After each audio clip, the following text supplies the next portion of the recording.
In 2025, another super exciting zombie movie was aired. The zombies in this movie not only have the speed of a Uzamboard, catching up to an airplane in an instant, but they have also evolved in intelligence.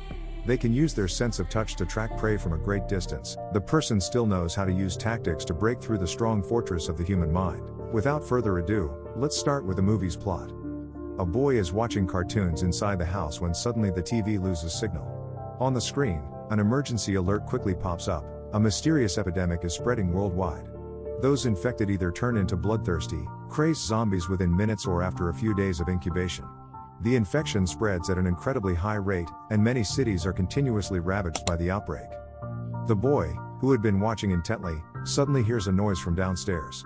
He bravely goes toward the stairs to check it out, only to find that it was just a prank by his older sister. At this moment, his father calls, telling him that he is on duty outside, and instructs his wife to take the children to their relative's house in the suburbs to temporarily escape the outbreak, as the zombie epidemic has also spread in the city. Seeing her father always carrying the lucky bracelet she personally made, little Abby smiles brightly. At that moment, her mother finishes packing and hears screams coming from outside. She can't afford to waste another second and quickly drags her two children outside. Just as they are about to get into the car, she is suddenly knocked over by an infected person. Abby quickly crawls under the car and sees her little brother being attacked. Terrified, she trembles uncontrollably, and after a long while, she dares to leave the car, but Abby doesn't expect that her mother has lost all consciousness, turned into a zombie, and is rapidly charging toward her. At the moment Mattis was about to fire his gun, the uncle arrives like a savior, rescuing Abigail. After everything is settled, he doesn't forget to warn Abby to be cautious, and then shoots to put down her brother who is about to turn into a zombie. 15 years later, after the zombie epidemic devastated human civilization, the once bustling city is now in ruins. Little Abby has grown up under the guidance of her uncle, Cassinus, who saved her years ago. She has become a warrior living in the forest. After living in the forest for so many years, Abby is deeply eager to live with others. Her greatest wish is to find a base of the remaining survivors. However, Cassinus's ideal place to live is a deserted island, far from both humans and civilization. One night, Cassinus is awoken by the sound of an alarm. He steps out of the tent to check, and a zombie lunges at him from the darkness. Cassinus fires several shots, killing it. Both of them are deeply worried because zombies tend to live in packs, meaning there must be many more of them nearby. By dawn, the two of them have packed up and left. Suddenly, their horses neigh loudly. Cassinus realizes danger is approaching. The two of them look around and spot a jeep in the distance, surrounded by zombies. Initially, Cassinus doesn't want to get involved, but Abby decisively opens fire. With no other choice, he eliminates the remaining zombies. The two ride toward the jeep, naturally not wanting to miss the opportunity to search for supplies. Cassinus spots a pair of shoes from a dead body and changes into them. Just as he's done, he hears a call from the radio inside the jeep. It turns out the person they just attacked still has companions. Cassinus intends to leave immediately, but right after, several off-road vehicles rush in, surrounding them with a large group of armed survivors. One of them sees the shoes Cassinus just put on and assumes they are thieves. As the two sides are struggling, a pregnant woman steps out of the vehicle and asks the group to spare Abby and her companions. At this moment, the horses neigh again, and soon after, the sound of zombies roaring comes from the nearby forest. A huge wave of zombies rushes toward them from all directions. They want to run, but it's too late. The only choice is to fight back, standing their ground with weapons. A female zombie, seemingly still intelligent, stands still, watching her fellow zombies fight bravely. The survivors have no cover, and soon, their numbers dwindle significantly. Abby carefully helps the pregnant woman into the jeep. Cassinus fights his way back, and then quickly shoots the remaining intelligent zombie. He then steps on the gas and charges out of the zombie horde. A black-faced zombie, seeing the female zombie being killed, screams in pain as if it has lost its mate. Meanwhile, Cassinus drives the jeep, rescuing the pregnant woman and her husband from the zombie swarm. After asking, they learn that the group had intended to join a survivor settlement called Boat Town. Hearing this, Abby becomes excited, realizing that this is the place she has always wanted to go. After confirming the direction, Cassinus tries to drive there, but their vehicle breaks down halfway. The husband of the pregnant woman, named David, steps down and introduces himself as a mechanic. However, due to missing parts, he says the vehicle cannot be repaired. With no other choice, Cassinus's group has to walk. They walk along the road, and soon they arrive in the city where Abby grew up. The tall buildings are still standing but lack the vitality they once had. Cassinus finds a large building and decides to rest for the night. After confirming there is no danger around, they build a fire and sit to rest. Abby is curious about the settlement named Boat Town. Previously, Megan had used a radio to contact them, and the name fits the appearance of the settlement. It is surrounded by boats, isolated from the outside world, making it incredibly safe. Furthermore, it has abundant water and food, making it a sanctuary that survivors always dream of. Upon hearing this, Abby's eyes light up, but Cassinus is not interested in the place. With free time to talk, he prefers to go outside and set up more security measures and explosive traps. After finishing this, Cassinus returns and tells everyone the plan. He will escort Megan and her husband a little further, and then they will part ways since their goals lie in opposite directions. Abby, feeling embarrassed, runs outside to argue with Cassinus, asking why he doesn't want to go to Boat Town with them. Cassinus, being very intelligent, explains that the more people there are in one place, the more dangerous it becomes, but Abby does not understand how treacherous human nature can be. After a heated argument with Cassinus, she runs upstairs to keep watch, unaware that the black-faced zombie from before has followed their scent and found the abandoned vehicle they left on the road. It seems that the leader of the zombies has decided to confront Cassinus. The next morning, while Abby is looking at old childhood photos, she suddenly hears rustling from below. She realizes that a zombie has broken in and decides to go downstairs to warn everyone. On her way down, she encounters a zombie, but fortunately, she reacts quickly enough to escape. However, Abby loses her balance, and at that moment, Cassinus appears once again, saving her from danger. Not long after, the leader of the zombie horde brought his followers along. Unfortunately, they fell into the trap Cassinus had set earlier. Hearing the explosion, Cassinus felt a bit uneasy. He knew they had targeted him. At that moment, Abby suddenly remembered that not far away there was a civilian airport. When she was little, her father used to take her there to play, and perhaps there were still planes there. That way, they wouldn't have to walk every day. Cassinus thought the chances of a plane being there were slim, but he couldn't resist Abby's persistence and agreed to go check it out. After walking for a while, the civilian airport Abby mentioned appeared before their eyes, but they immediately felt disappointed as the place was empty, with no planes in sight. But Abby didn't give up.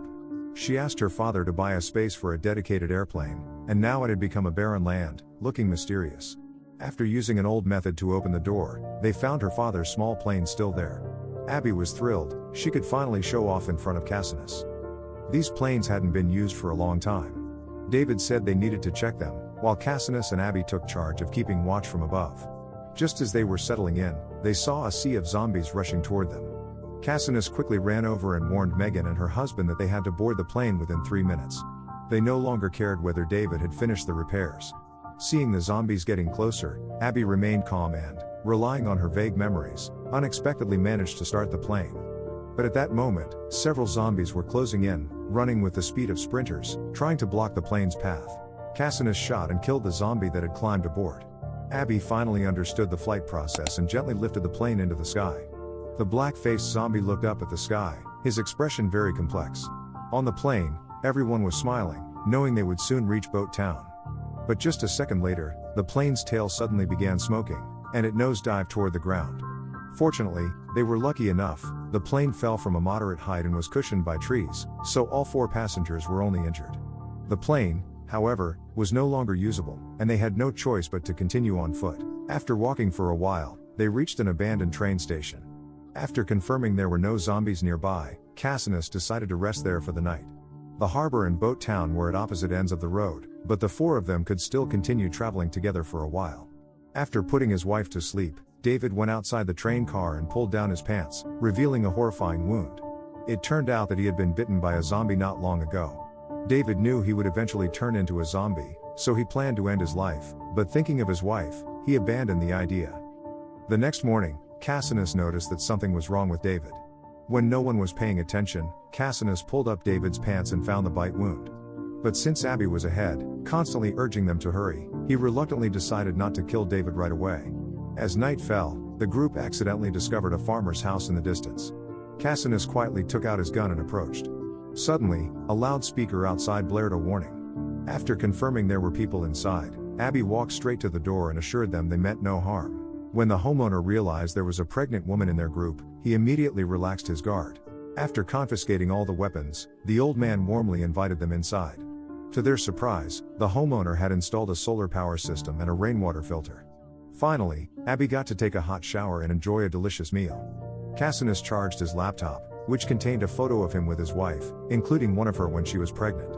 After looking at the pictures, Cassinus went to find Megan and told her that he had changed his mind. He would escort them to Boat Town first, and then take Abby to find the harbor. At this point, the homeowner brought drinks and water to the group. It had been a long time since they had a chance to relax like this, but after talking for a while, they began to feel something was off. To their surprise, the homeowner believed that zombies were the next evolutionary stage of humanity, the top predators, and they should rule the world, just like humans once did with other animals. Everyone was shocked by his strange beliefs, and only David felt increasingly unwell. When he ran to the bathroom, he realized the infection had spread throughout his body. When David returned to the living room, he saw that the 3 members of Cassinus' group had fainted. The homeowner then pressed a button on a device in his hand. David felt weak all over. When he regained consciousness, he found himself and his companions chained up. It turned out the homeowner had drugged their drinks, and his true identity was a biologist. After years of research, he invented a special machine that could control zombie behavior using low-frequency waves. Since Cassinus' group had walked right into his trap, they naturally became his lab rats. After explaining this, the homeowner opened a cage behind him, revealing his wife, who had turned into a zombie. He tried activating the switch, and the zombie obeyed him, rushing straight toward Cassinus. Unexpectedly, David, empowered by the zombie infection in his body, broke free of his restraints. He ignored the machine's control and ran to save the others. Seeing the situation turn against him, the homeowner immediately fled and quickly disappeared. Cassinus didn't want to stay there any longer. He found a car outside and drove the group into the dense forest. But how could the homeowner forgive them? He quickly controlled the zombies to chase after the car. Cassinus drove fast, but a fallen tree blocked their path. At this point, the group had no choice but to abandon the car and flee on foot. David knew he wouldn't last much longer and decided to stay behind to protect everyone as they escaped. After saying a few words to his wife, he quickly charged into the zombie horde, temporarily slowing them down. Cassinus and Megan fought and ran. Just as the zombies were about to catch up, they accidentally saw some human guards. Abby guessed that this was the Boat Town, their destination. Hearing the noise, the guards immediately opened fire, killing all the zombies that had intruded into their territory. The zombie with the dark face, the leader, stopped the underlings who were preparing to chase. Since there was water ahead, they couldn't charge through. Some time later, Cassinus' group boarded a boat to the center of the base. Michael's water broke and needed urgent medical attention. Fortunately, there was a doctor who led them to the treatment room. The next morning, they saw the full layout of the base, with large boats connected to each other, forming a sanctuary away from the outside world. Cassinus finally met the person in charge of the base, who welcomed them to settle there but insisted they follow strict regulations. Cassinus didn't hesitate and immediately turned to leave, still feeling that the island was a freer, more unrestricted place. But Abby had made up her mind to stay. She was eager to live among people her own age. They had a heated argument. At that moment, the doctor came running to announce that Megan had given birth to a daughter, but due to excessive blood loss, she might not survive long. Cassinus rushed to the treatment room, deeply saddened. Megan, weakened, wanted to entrust her newborn daughter to Cassinus, hoping that the child would grow up like Abby. Cassinus, remembering his late wife, finally agreed to Megan's request. He knew he now had another responsibility on his shoulders. Meanwhile, Abby was led by a handsome young man, finally experiencing a joy she had never known before. She never expected that the whole group would have the chance to drink and dance freely to wonderful music. She was determined to stay longer. After enjoying herself, Abby accidentally saw the handsome young man sneaking down to the boat's hold. Curious, she followed him and discovered wires and explosives, with a remote detonator placed in the most visible spot. The young man ran over and explained. They had placed explosives all around the boat's hold. If the place was ever attacked, the people would escape through a tunnel and detonate the entire area. However, neither of them expected that the day of their attack would come so quickly. The homeowner, filled with hatred toward Cassinus' group, used the control device to collaborate with the lead zombie, and with the help of human intelligence, the natural barriers of the boat no longer worked. A large number of zombies swam or used boats to attack Boat Town. Caught off guard, the guards at the base suffered heavy losses. The people no longer had the advantage of terrain and were forced to become zombie fodder. Cassinus, worried about Abby's safety, went back to find her, shooting zombies while searching. Eventually, he found Abby fighting on the boat's deck. Perhaps out of sheer excitement, he was knocked overboard by a zombie. The homeowner appeared, triumphant, finally getting his chance for revenge. But Cassinus didn't sit still and wait for death. He grabbed the enemy's hand and struck it hard. The weak machinery was immediately damaged and could no longer control the zombies. The homeowner was soon ripped apart by the zombies. Fortunately, the base had prepared an escape route. Several survivors made it through the tunnel to the other side of the river. As they prepared to detonate the bomb, the handsome young man told them to wait, because Abby was still on the boat. While escaping, Cassinus stopped the oars and knocked the lead zombie off the boat. At this moment, Abby accidentally noticed the bracelet on the enemy's hand. Wasn't this the bracelet she personally made for her father? But there was no time for her to think about it now. Cassinus pulled her into the tunnel. The young man saw that both Abby and Cassinus had escaped, quickly pressed the remote control button, and the entire boat sank into flames. But the battle wasn't over. The leader of the base, who had been bitten by a zombie during the battle but hadn't yet turned, was knocked down by the lead zombie. Unexpectedly, it survived the explosion. Cassinus immediately rushed to fight it. Abby picked up the gun from the ground and realized that the lead zombie was her father. But Cassinus, the one who had raised her, was also in danger. In the end, Abby made the decision to shoot the lead zombie, knowing it was no longer her father. This also proved that the female zombie killed earlier by Cassinus was Abby's mother. All these events in the film were indeed fitting. Finally, Cassinus led the group of survivors to look toward the distant deserted island. They decided to rebuild humanity's new home there. The film ends here. This is the full plot of the movie Silent Zone, 2025. Do you think this movie is good? If you like it, comment 111. If you think it's just okay, comment 222. Thank you for your interest and following. Goodbye and see you again.